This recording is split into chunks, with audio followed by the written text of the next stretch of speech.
રવિવાર એ ભગવાન સૂર્યનારાયણનો વાર છે। સૂર્ય ઉપાસના એ આદિ ઉપાસના છે। સૃષ્ટિ પ્રગટ થઈ ત્યારથી આ ઉપાસના ચાલતી આવે છે।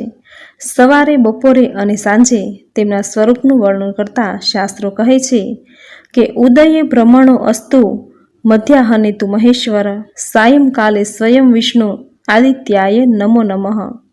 ભગવાનની પૂજાની પ્રથમ શરૂઆત સૂર્ય પૂજાથી જ થઈ। આદિમાનવ પાસે પૂજનનું કોઈ સાધન ન હતું ત્યારે તે ફક્ત સૂર્યનારાયણને વંદન કરતા। આથી દરેક મનુષ્યે નિત્ય પ્રાતઃકાળે ભગવાન સૂર્યનારાયણને જળ ચડાવવું, તેમની પૂજા અર્ચના કરવી। જો નિત્ય ન થઈ શકે તો દર રવિવારે જરૂર કરવી। સૂર્ય નમસ્કાર વખતે ભગવાન સૂર્યનું નામ સ્મરણ ઓમ સૂર્યાય નમઃ બોલીને કરવું અને જુદા જુદા આસનો કરવા। તેનાથી સૂર્યનારાયણની ભક્તિ થશે અને શરીરને કસરત મળશે। ભગવાન સૂર્યનારાયણ સવારના પહોરમાં આકાશમાં પૂર્વ દિશામાં ઉગે છે। સૂર્યનારાયણ ઉગતાની સાથે દરેક જીવ પ્રાણી માત્રમાં ચેતનાનો સંચાર થાય છે। સૂર્યનારાયણ સારા એ જગતને પ્રકાશ અને ગરમી વિના મૂલ્ય આપે છે। સૂર્યનારાયણ જાતે બળે છે, તે સર્વના કલ્યાણ માટે ઉદિત થાય છે। તે સર્વને એક સરખો પ્રકાશ આપે છે।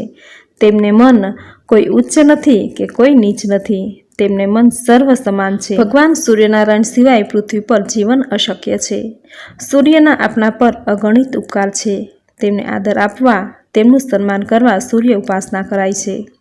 ભગવાન સૂર્યનારાયણ તે સર્વસત્તાધીશ છે। તેમનામાં ધારે તે કરવાની શક્તિ છે। આથી તેમને પ્રસન્ન કરવામાં આવે તો તે ધાર્યું ફળ આપે છે। સૂર્યનારાયણ એ પ્રત્યક્ષ દેવ છે। તેમના દર્શન છતી આંખે થાય છે, જ્યારે અન્ય દેવના દર્શન ધ્યાન દ્વારા થાય છે। આમ સમગ્ર સૃષ્ટિનો પ્રાણ છે, તેના વગર જીવનનો વિચાર પણ અસહ્ય છે। સમગ્ર સંસાર સૂર્યનારાયણનો ઋણી છે। સૂર્ય માનવનો મિત્ર છે। તેની ઓમ મિત્રાય નમઃ કહીને સર્વ તેમની વંદના કરે છે, ઉપાસના કરે છે। આમ દર રવિવારે અથવા તો નિત્ય સવારે ભગવાન સૂર્યનારાયણની પૂજા આરાધના જરૂર દર રવિવારે ભગવાન સૂર્યનારાયણની કથાના અધ્યાય સાંભળવાનું મહાત્મ્ય છે, જે સાંભળવા માત્રથી જ રોગ, દોષ, ગરીબી નાશ પામે છે।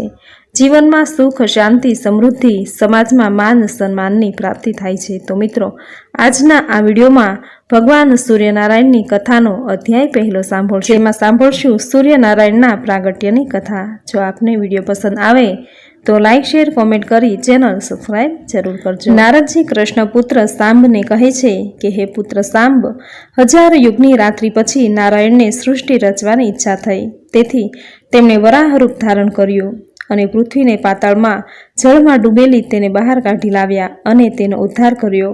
નારાયણે પછી બ્રહ્માજીને